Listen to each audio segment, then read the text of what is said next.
بندہ کافر ہو جائے تو اللہ تعالیٰ اس کو مہلت دیتا ہے، لیکن جب انسان ظالم ہو جائے نا تو پھر اس انسان، اس ظالم کو اللہ تعالیٰ مہلت نہیں دیتا۔ ان بطش ربک لشدید، تیرے رب کا جو پکڑ ہے نا یہ بہت سخت ہے۔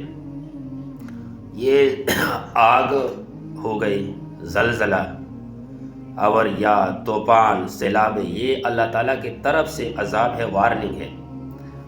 آپ لوگوں کو یاد ہوگی جب رشیا نے 18 ممالک کے اوپر قبضہ کر دیا اور پھر اس نے یہاں تک کہ ہند تک انہوں نے بولا کہ بھائی میں یہاں تک جاؤں گا، تو پھر سب سے پہلے رشیا میں جو ہے نا آگ لگی تھی، پھر اس کے بعد زلزلہ، پھر اس کے بعد برفانی طوفان۔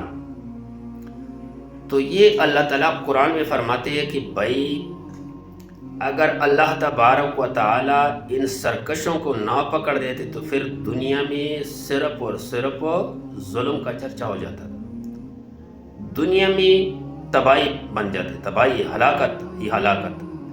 لیکن جب انسان اپنے حد سے اوپر چلے جاتا ہے، اپنے ظلم کی انتہا تک پہنچ جاتے تو پھر اس وقت اللہ تبارک و تعالیٰ انسان کو پکڑ دیتا ہے۔